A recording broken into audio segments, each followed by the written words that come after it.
و لازمه محبت فداکاری است. اگر یک نفر نسبت به یک چیز از خودگذری نداشته باشه، ادعای محبتش کاملا دروغ است. لازمه محبت داشتن چیست؟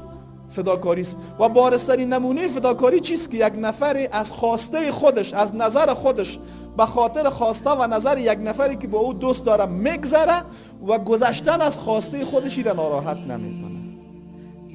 در احکام عملی چی رقم هست؟ الله تبارک و تعالی از باب آزمایش بعضی چیزها را برای ما شما زینت داده. زین للناس حب الشهوات من النساء والبنین والقناطیر المقنطره من همون چیزهای زیادی هست که در قلب‌های ما شما زینت داده شده است. یعنی خوش ما میاد. حالا از اینمی خواسته های خود باید به خاطر الله بگذاریم.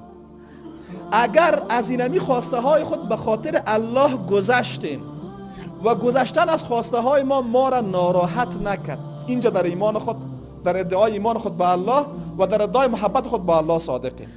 اما اگر ما یک کار را ولو ظاهرا ترک میکنیم، عملا ترکش میکنیم، اما از ترک کردن این عمل به خاطر الله در دل ما ناراحتی میآید، این نقض ایمان است.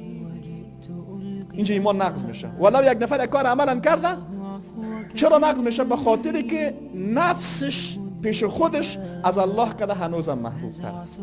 این که الله متعال میگه افرأیت من اتخذ الهه هواه. چی وقت شما درک میکنین که کسی هست که الهش هوای نفسش است؟ زمانی که یک نفر رعایت یک حکم شرعی در قلبش از رضایت الله کرده، به تعبیر ترک کردن یک عمل که الله متعال منع کرده، همین عمل ترک میکنه اما قلبش ناراحت است، رضایت الله هنوز در قلبش جا نگرفت.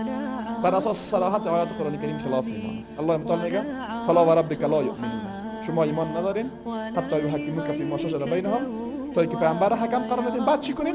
ثم لا یجد فی انفسهم حرجا مما قضیت، سپس از قضاوت پیامبر در دلتان احساس حرج بکنین. اگه احساس حرج کردین یعنی چی؟